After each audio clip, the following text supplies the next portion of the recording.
વિષય ગણિત, chapter number 3. ચેપ્ટરનું નામ છે ચતુષ્કોણની સમજ, જેમાં આપણે ચતુષ્કોણના અલગ અલગ પ્રકારો વિશે માહિતી મેળવવાની છે.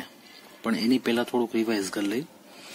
ધોરણ 5, 6 કે 7માં આપણે કઈ વક્ર નામનો શબ્દ આવતો, બરાબર, અને સમતલ શબ્દ આવતો. તો ત્યાંથી થોડુંક રિવાઇઝ કરીને આપણે આગળ ભણવાનું ચાલુ કરીએ. તો પહેલા તો આપણે જાણીએ છીએ કે કાગળ છે એ એક સમતલની પ્રતિકૃતિ છે. પ્રતિકૃતિ મતલબ આકૃતિ, ઇમેજ, બરાબર, આપણે જેને ફોટો કહીએ. જ્યારે આપણે કાગળ પર પેન્સિલ ઉપાડ્યા વગર તેના પર રહેલા બિંદુઓને આપણે એકબીજા સાથે જોડીએ છીએ ત્યારે આપણને સમતલીય વક્ર મળે છે. શું કીધું એ વાતમાં? તો કે કોઈ પણ એક કાગળ છે જેની ઉપર આપણે અમુક બિંદુઓ દોર્યા છે. હવે એ બિંદુઓને આપણે પેન્સિલ અથવા તો પેનને ઉપાડ્યા વગર જો જોડી દઈને તો આપણને એક વક્ર મળે. એ વક્ર એટલે કે સમતલીય વક્ર. સમતલ એટલે તો કીધું એમ કે કાગળ તમે લખતા હોય તમારી બુકમાં, તો એ કાગળ તમારા માટે સમતલ થશે. હું મારા બોર્ડ ઉપર લખતો હોય તો ક્લાસરૂમનું બોર્ડ છે એ મારા માટે સમતલ થશે, કેમ કે એમાં હું બિંદુઓ દોરીશ, બરાબર. એટલે કે બોર્ડ અથવા તો કાગળ એ એક પ્રકારનું આપણા માટે સમતલ છે, કારણ કે આપણે એની ઉપર લખી શકીએ છીએ, એટલે કે બિંદુ દોરી શકીએ, રેખાખંડ, કિરણ કે રેખા, કોઈ પણ વસ્તુ. સમતલનો મતલબ થાય છે કોઈ પણ એક સરખી એવી સપાટી. સમતળ, સમ એટલે સરખી અને તલ એટલે સપાટી, સીધી એવી સપાટી કે જેની ઉપર આપણે કઈ વસ્તુ લખી શકીએ અથવા દોરી શકીએ. તો આવા એક ઉદાહરણ દ્વારા આપણે સમજીએ. વિદ્યાર્થીઓએ આવા કેટલાક વક્રો દોર્યા હતા. તો અહીં આપ જોઈ શકો એમ કે આ જે 6 નંબરનો વક્ર છે એ ખુલ્લો વક્ર છે, જ્યારે બાકીના 5 વક્રો છે એ બધા જ બંધ વક્રો છે. હવે આપણે વિદ્યાર્થીઓને એ સમજાવીશું કે આકૃતિ 1, 2 અને 3 ધ્યાનથી જુઓ તો આ ત્રણેય વક્રો એ સાદા બંધ વક્રો છે, અને આ આકૃતિ 4 અને 5 સાદા વક્રો નથી, કારણ કે આપણે અગાઉ શીખી ગયા કે જે વક્રો સ્વયં એકબીજાને ક્રોસ કરતા હોય તેવા વક્રોને સાદા વક્રો કહેવાતા નથી. એટલે અહીં આપણા જે આકૃતિઓ 1 થી 6 આપી છે તેમાંથી આ આકૃતિ 1, 2 અને 3 આ ત્રણેય વક્રો સાદા બંધ વક્રો છે. તો અહીંયા મેં અમુક બિંદુઓ કહ્યા છે, બરાબર. હવે એને આપણે છે ને પેન્સિલ ઉપાડ્યા વગર, પેન કે પેન્સિલ ઉપાડ્યા વગર જોડવાનો પ્રયત્ન કરીએ. જોઈએ શું થાય છે. તો કે ધારો કે પેલા આ બે બિંદુઓને જોડીશ તો આ તો માત્ર એક જ રેખાખંડ થયો, આમાં કોઈ વક્ર મળ્યો નહીં, કેમ કે વક્રનો મતલબ વળાંક આવતું હોય, મતલબ ઢોળાવ આવતું હોય. કેમ રસ્તા ઉપર સ્પીડ બ્રેકર આવે તો એક પ્રકારનો ઢોળાવ થયો કે જેથી ત્યાં સ્પીડ છે એને બ્રેક કરવી પડે, એટલે કે ઓછી કરવી પડે. ધારો કે હું આ 3 ટપકા છે એને જોડી દઈશ તો શું થાય એ જોઈએ. થઈ ગયું. આને વક્ર કહેવાય. વળાંક આવ્યો, સીધો રેખાખંડ, વળાંક, પાછો સીધો રેખાખંડ, પાછું વળાંક, બરાબર. તો આને કહેવાય વક્ર. અને આપણે શું તરીકે ઓળખીએ તો કે ત્રિકોણ તરીકે ઓળખીએ છીએ. જુઓ, હજી એક ઉદાહરણ માટે અહીંયા 4 બિંદુઓ છે. 4 બિંદુઓને આપણે જોડીએ તો કઈક આકૃતિ બને. કેવી આકૃતિ બનશે તો કે 4 બિંદુ છે એટલે ચતુષ્કોણ બનશે, બરાબર. આપણે ચતુષ્કોણના પ્રકાર પછી સમજીએ. પહેલા સૌ પ્રાથમિક માહિતી લઈએ છીએ. ત્યારે ધારો કે હજી આ 5 બિંદુઓ છે, એ 5 બિંદુઓને તમે જોડશો, બરાબર, એટલે બનશે પંચકોણ. જેટલા ખૂણાઓ છે એટલા નામ થાય. આમાં 3 ખૂણા તો ત્રિકોણ, આમાં 4 ખૂણા ચતુષ્કોણ, આમાં 5 ખૂણા તો પંચકોણ. તો આ બધા જે અલગ અલગ પ્રકારના વક્રો છે, આપણે એમાંથી ભણવાનું છે ચતુષ્કોણની સમજ. તો હવે અલગ અલગ વક્રો કેવી રીતના બને, એટલે કે વક્રના પ્રકાર, સરળ વક્ર કોને કહેવાય, બંધ વક્ર કોને કહેવાય, બરાબર. જો આ પ્રસ્તાવનામાં આપણે ત્રીજા ચેપ્ટર છે એમાં સમતલની પ્રતિકૃતિ કોણ છે તો કે કાગળ આપણે શરૂઆતમાં જોયું એમ. હવે એમાં જો કોષ્ટકની અંદર એક આકૃતિ આપી છે અલગ અલગ અને એના પ્રકાર આપ્યા છે. આકૃતિમાં પહેલી આકૃતિ છે ખૂણા જેવી, બરાબર, તો એને આપણે કહેશું સરળ બંધ વક્ર, બરાબર. પછી છે બીજી આકૃતિ ચોગડો છે ગુજરાતીનો, તો એમાં એવું લખ્યું છે બંધ વક્ર કે જે સરળ નથી. શું કામ સરળ નથી? તો કે એકબીજા ઉપર એના જ રેખાઓ, એની જ જે રેખાઓ છે એ છેદે છે. મતલબ જ્યારે કોઈ વક્ર પોતાની રેખાને છેદતું હોય તો એને આપણે શું કહેશું? બંધ વક્ર, પણ સરળ નથી. ઉદાહરણ તરીકે ત્રીજું જુઓ, સરસ મજાનું વર્તુળ આપ્યું છે, સરળ વક્ર છે કે જે બંધ નથી, બરાબર. અને ચોથું છે વક્ર છે પણ સરળ નથી, કેમ કે વચ્ચે છેદે છે, બરાબર. ચોકલેટ જેવો પીસ આપ્યો છે એ છેદે છે. નીચે જો બહુકોણની આકૃતિઓ અલગ અલગ, એમાં પેલું ત્રિકોણ છે, બીજું આડું લંબચોરસ છે, એક ઊભું લંબચોરસ છે, એ બધા છે ને બહુકોણ છે, કેમ કે એકમાં 3 ખૂણા બને છે, અમુકમાં 4 બને છે. બાજુની આકૃતિ વક્ર કે જે બહુકોણ નથી, એમાં જુઓ એકબીજા ઉપર આપાત થઈ જાય છે. મતલબ અમુક પેલી આકૃતિ છે ત્રિકોણની, પણ એમાં જુઓ છેડા છે બંને છેદે છે. જોઈ શકો છો નીચે આકૃતિ તમે. આમાં પેલી આકૃતિ છે એ એકબીજા ઉપર એની રેખાખંડ છે આપાત થઈ જાય છે. બીજી તો વિચિત્ર પ્રકારની કઈ આકૃતિ આપી છે, બરાબર. અને છેલ્લી છે એ બંધ નથી, એટલે એ પણ બહુકોણ કહેવાશે નહીં. જો હવે ટેક્સ્ટ બુકના પેજ નંબર 38 ઉપર આવી રીતના એક કોષ્ટક આપેલું છે, બહુકોણનું વર્ગીકરણ. બહુકોણ એટલે નામ જેવું જ કામ છે એનું. બહુકોણ એટલે 3 કે 3થી વધારે ખૂણા હોય. આકૃતિમાં તમે જુઓ શરૂઆતમાં જ પેલું છે બાજુઓ અથવા શિરોબિંદુની સંખ્યા, એની બાજુમાં નામ આપ્યા છે એટલે કે વર્ગીકરણ, અને એની બાજુમાં એની આકૃતિ દર્શાવી છે.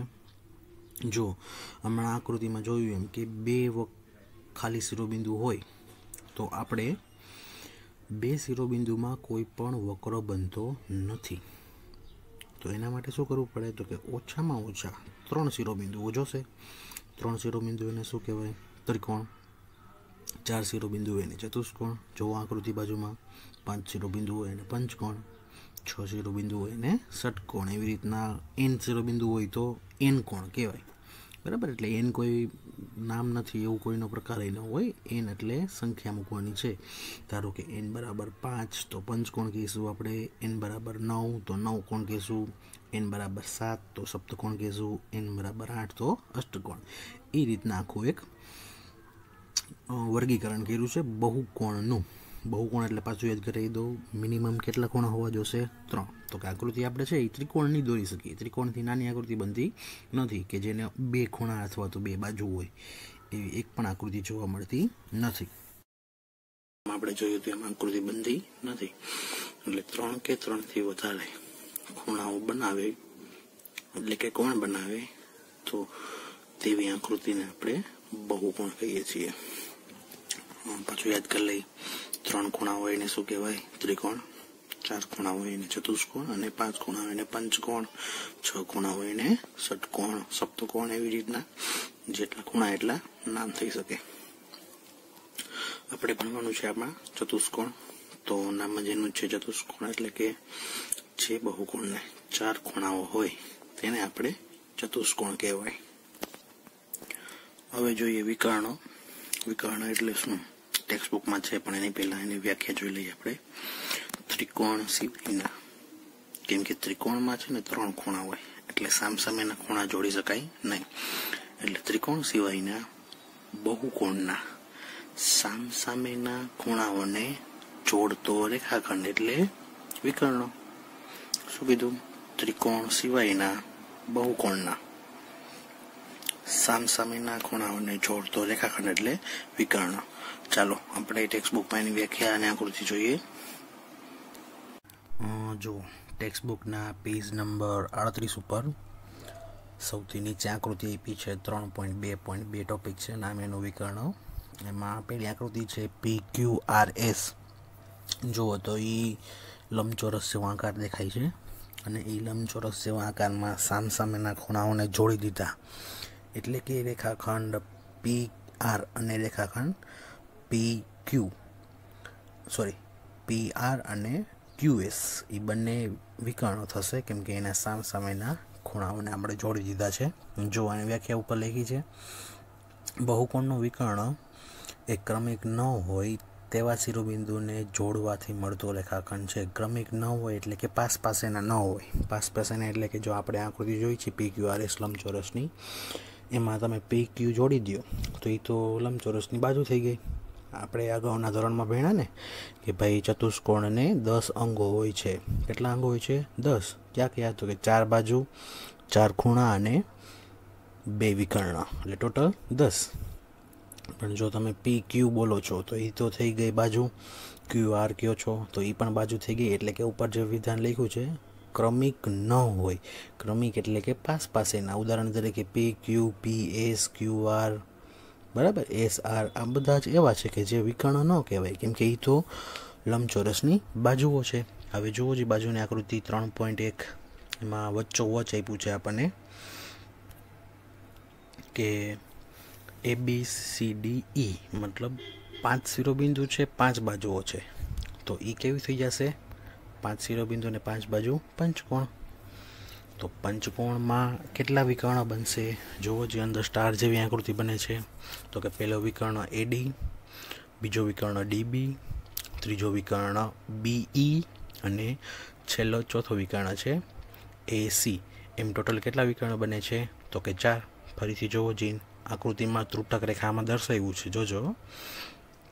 AD સામસામેના ખૂણો જોડાઈ ગયો. પછી છે BD, 2 વિકર્ણ થયા.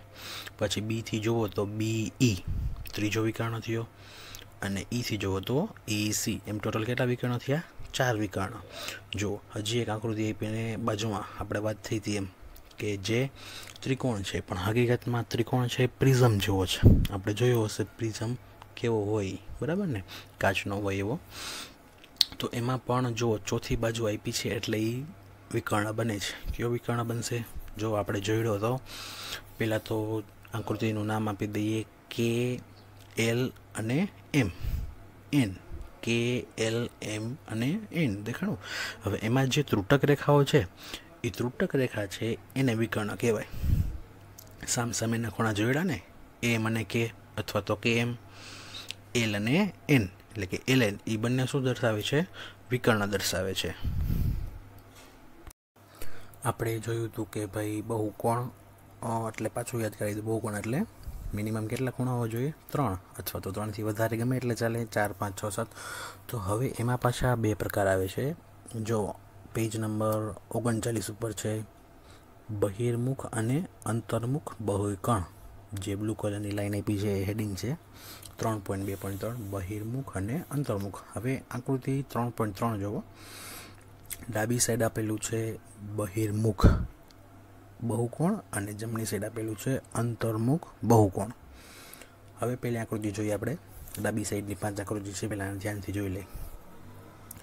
એ ડાબી સાઈડની 5 આકૃતિમાં પેલું છે પંચકોણ, બીજું છે સમલંબ ચતુષ્કોણ જે આપણે આગળ ભણશું, બરાબર. અને ત્રીજું એકલું છે એ છે ષટકોણ, કેમ કે 6 બાજુઓ છે. અને નીચેના 2 છે એમાંથી એક છે ડાબી સાઈડનું સમાંતર બાજુ ચતુષ્કોણ અને એક છે લંબચોરસ, ઊભું લંબચોરસ હોય એવું. હવે બધી આકૃતિ જુઓ તમે ધ્યાનથી નિરખીને, અને બાજુની આકૃતિ જુઓ અંતર્મુખ બહુકોણ. હવે એ બેમાં શું ફેર છે એ જોઈએ આપણે. દેખાણી પહેલી આકૃતિ તીર જેવી છે, એ બીજી આકૃતિ 2 ચોરસ અને નીચે એક 2 ઉપર ત્રિકોણ બતાવ્યા છે અને નીચેની 2 સાવ અલગ પ્રકારની છે. તો આ બંનેમાં ફેર શું છે એ સમજીએ. કેમ ખબર પડશે કે કયો આકૃતિ છે એ બહિર્મુખ છે, કયો બહુકોણ છે એ બહિર્મુખ બહુકોણ છે અને કયો બહુકોણ છે એ અંતર્મુખ બહુકોણ છે? તો એના માટે જો આપણે એક પ્રવૃત્તિ કરીએ. આવા અલગ અલગ પ્રકારના બહુકોણ દોર્યા છે. હવે વિકર્ણ એટલે શું એક વખત વિદ્યાર્થીઓને સમજાવીએ. વિકર્ણ એટલે બહુકોણનો વિકર્ણ એક ક્રમિક ના હોય તેવા શિરોબિંદુઓને જોડવાથી મળતો રેખાખંડ છે. નંબરની અને 3 નંબરની બંને આકૃતિને આપણે પસંદ કરીએ અને તેના શક્ય તેટલા વિકર્ણ બનાવવા માટે પ્રયત્ન કરીએ. જોઈએ, સૌ પ્રથમ હું આ 2 નંબરની આકૃતિમાં વિકર્ણ બનાવું છું. હવે આપ જોઈ શકો તેમ આ બહુકોણમાં માત્ર 2 જ વિકર્ણો બની શકે છે. હવે આપણે આ 3 નંબરની આકૃતિ છે તેના વિકર્ણો બનાવવા પ્રયત્ન કરીએ.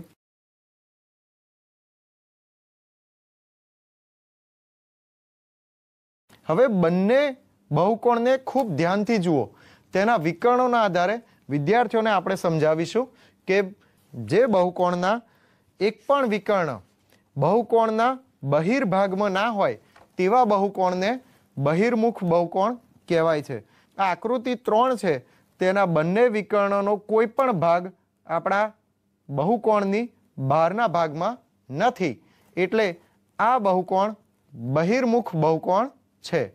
હવે જે બહુકોણમાં કોઈ પણ વિકર્ણનો કેટલોક ભાગ અથવા તો આખો વિકર્ણ પણ જો બહુકોણના બહિર્ભાગમાં જતો હોય કે બહિર્ભાગમાંથી પસાર થતો હોય તો તેવા બહુકોણને આપણે અંતર્મુખ બહુકોણ કહેવાય છે.